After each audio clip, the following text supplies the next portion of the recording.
This is Detroit's Morning Answer with John Anthony on FM 92.7 and AM 1400. The Answer.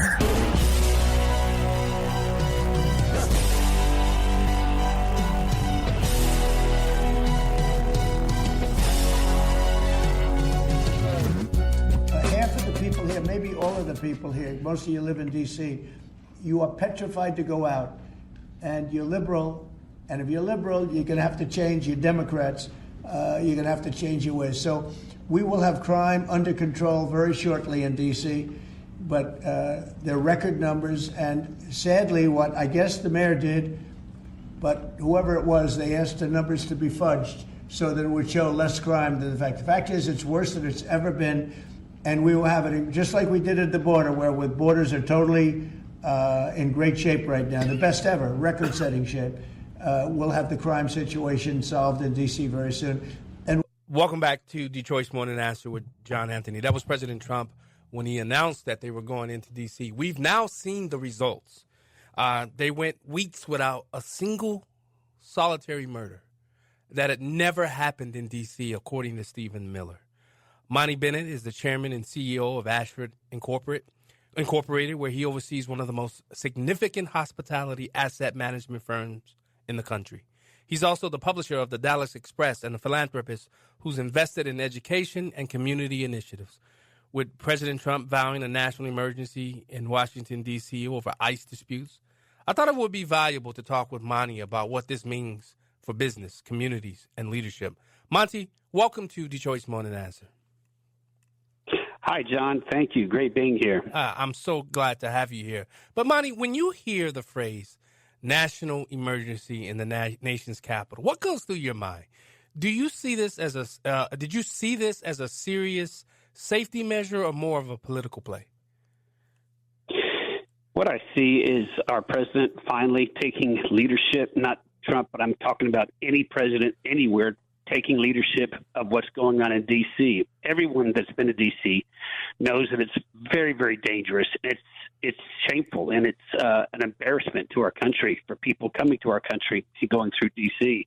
So I see it as Trump as doing what he has to do because local leadership just won't. Yeah. We have the same problem here in Dallas, and this is fantastic for D.C. and fantastic for our country. I definitely agree with you. I'm originally from Chicago, and to see the back and forth between the mayor of Chicago and the governor of Illinois, J.B. Pritzker and Brandon Johnson, respectfully, they think they won this round, basically saying that Trump shouldn't come to Chicago. But Monty, from your perspective as a business leader, how do decisions like this affect confidence in our cities, not just in D.C., but across the country? Because people are afraid to go out just to have a nice, because I don't go to Chicago to eat. On some places I do, but some places I stay far away from. How does this affect the confidence in our cities? Well, it affects it the way that you would expect. I'm just a businessman trying to run a business of running hotels, and we had this some nice hotel in downtown Minneapolis, and then after the riots and the protests and everything, downtown Minneapolis just became uninhabitable. And so we had to close the hotel and eventually give it back to the bank.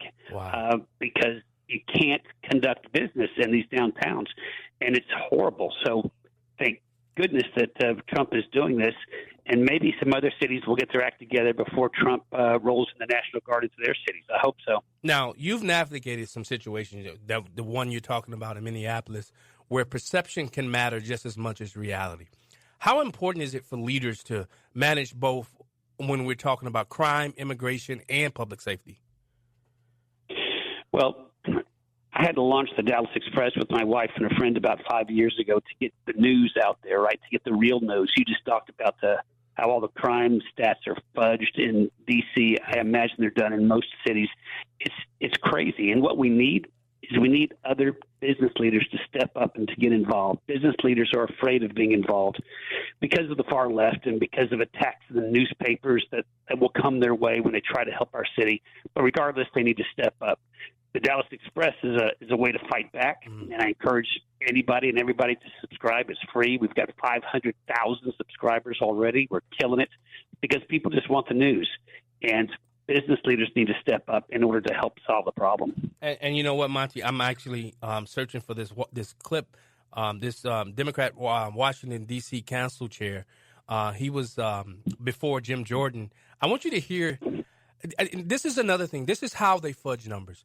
What they do is, I mean, you have a lot of states now who have done a lot of criminal justice reform. So they take away certain crimes. So now that crime isn't being reported, and it shows that it appears as if the numbers are dropping when the crimes are still taking place. I want to get your take on this exchange. What's taking property without right?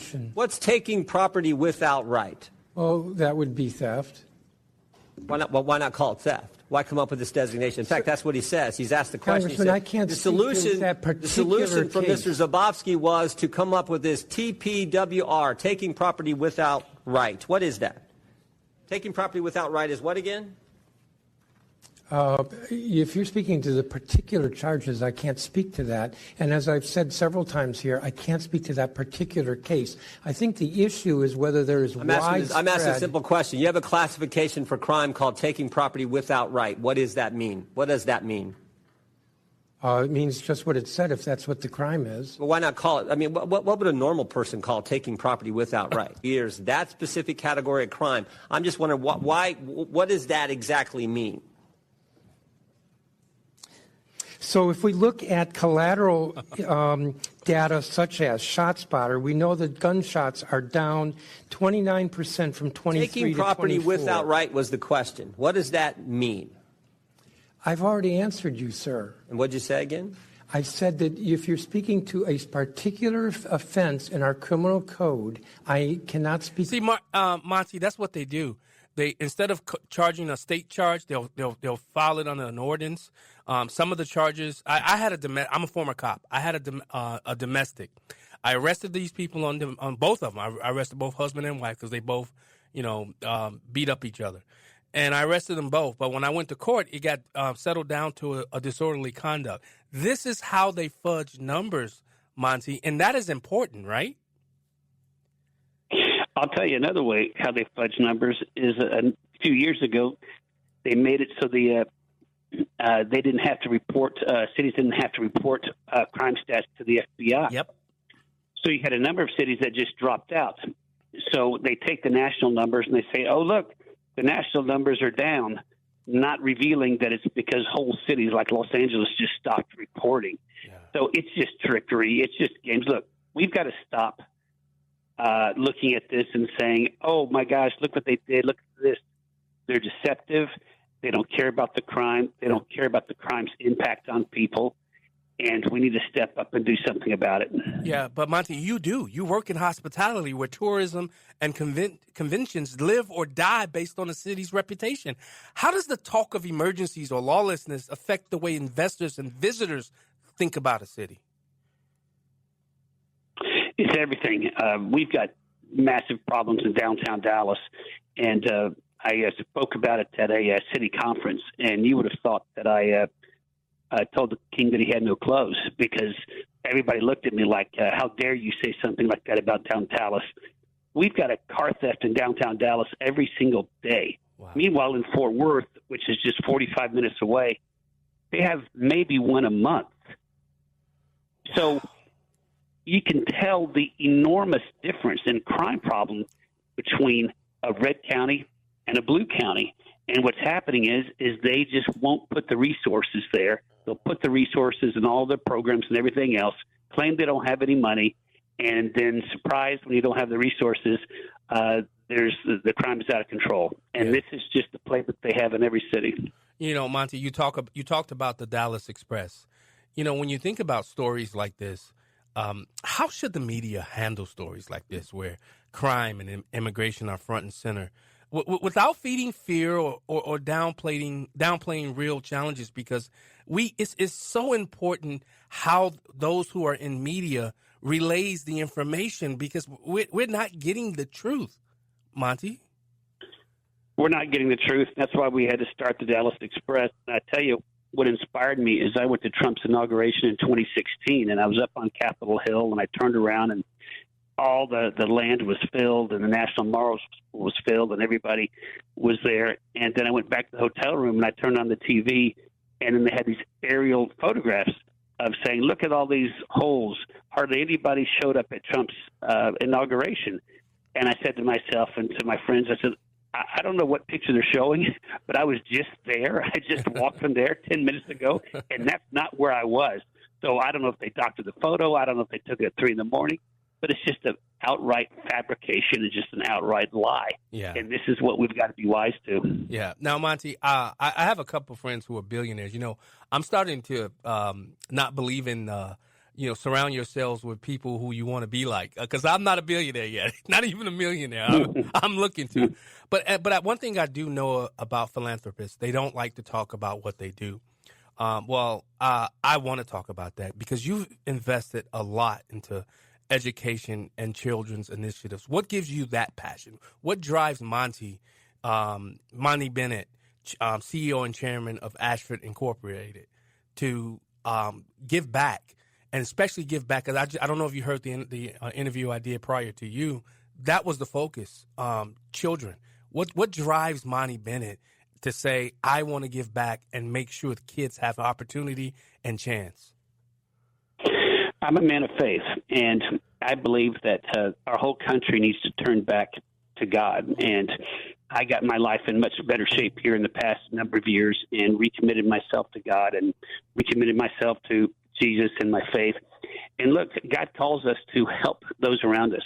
He calls us. That is why we are here, is to follow him and to help others. And that is what we are to do with our time and our money. And so that's what drives me, is to fulfill my faith and to help others. So that's why I do it, and that's why it's so important. I love that. You know, some people say CEOs should stay out of politics. They should just sit down, be quiet. You've clearly been willing to engage. How do I phrase this? Why do you think it's important for business leaders to be part of the conversation?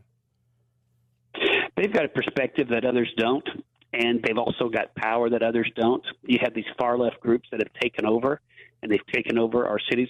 Look, when we go out and poll, and we do a lot of polling at Dallas Express, the people in Dallas, even in Dallas, which is a left-wing city, they want more police, especially in the black and brown communities. Yes. But they don't get more.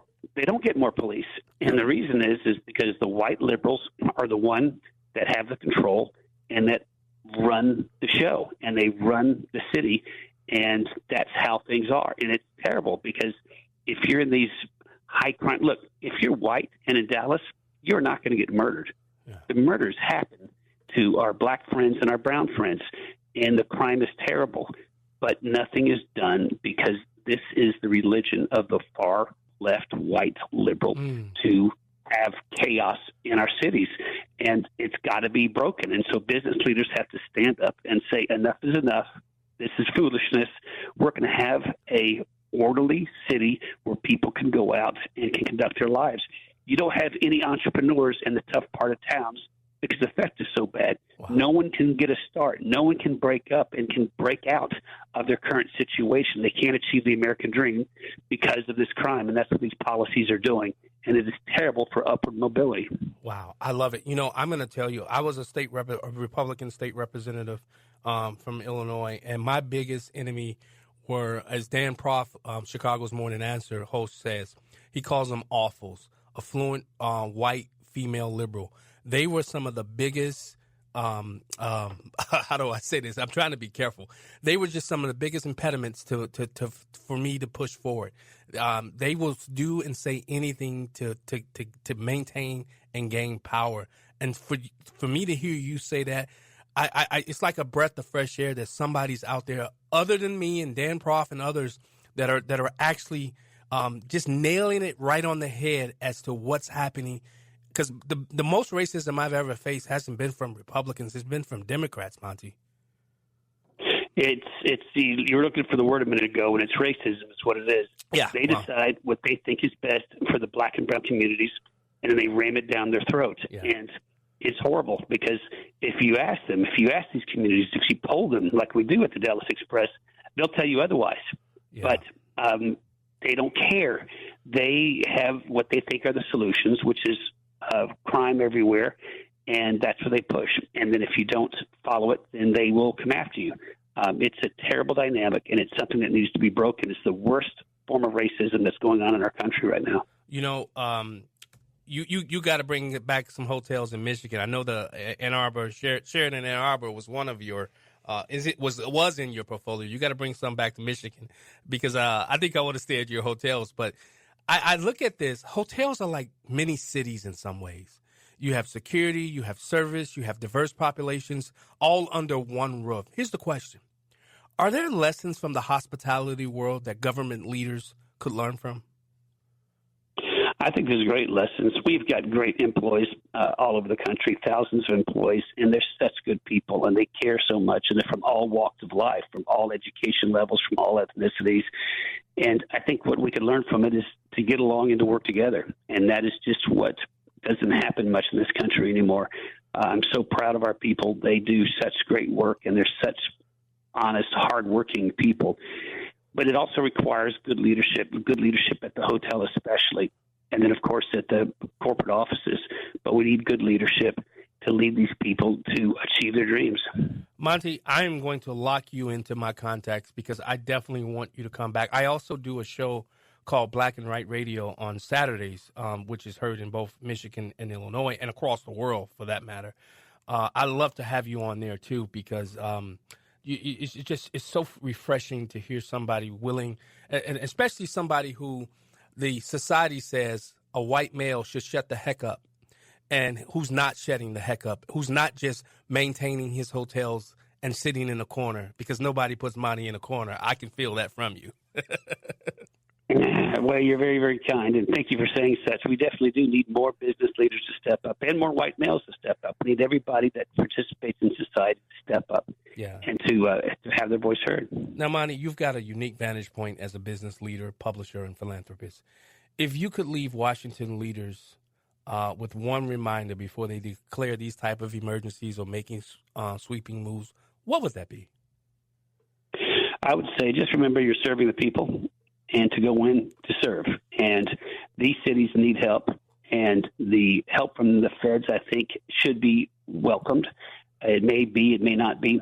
But to the feds, I say, just remember that you're there to serve the people. And it seems so far what they're doing in D.C. is exactly what they're doing. So blessings on them. Monty Bennett is the chairman and CEO of Ashford Incorporated. He's also the publisher of the Dallas Express and the philanthropist who's invested in education and community initiatives. Monty, thank you so much for joining us on Detroit's Morning Answer today. Thank you, John. Great being here. You will definitely be back, sir. That's what I'm talking about. Love to do it. Yes, that's what I'm talking about, Paul. Business leaders and who are. He sounds like the type of guy, he doesn't flinch. When he makes his mind up, he's going to do something, he's going to do it. We need more people like that. And I know, you guys, you know why I'm going to continue to talk about Charlie? Because I know it makes people upset. I'm going to continue to talk about him because that's the legacy of Charlie Kirk. Not flinching in the face of fear. Not flinching, knowing that people want to take you out. Did I play? No, I posted it on my Facebook page. I should have sent it. Maybe I'll send it to you now, Paul, during the break, and we can play it when I come back. Oh, did I play it yesterday? The 70-year-old man that wanted to fight Charlie. Did I play that yesterday? Okay, yeah. I posted it to my Facebook page, and it's gotten quite a stir. Some 70-year-old man called Charlie to a gentleman's fight, is what he called it. And I'll send it to you, Paul, so we can play it after the break. And to hear the answers that Charlie Kirk gave, I thought were powerful. We need more business leaders willing to speak out. We need more business leaders who, like Trump, like Charlie, are unafraid. The only way, as Larry Elder says, we got a country to save. The only way we're going to save this country is if good men stand up. What's that quote about evil? When good men do nothing. Evil triumphs when good men do nothing. So it's time to stand up. It's time to rise up. It's time to take back our country because we have one to save. Not other countries can say that. Go to Venezuela. Look at what Maduro is doing to the Venezuelans. Yeah. Detroit's Morning Answer. We'll be right back.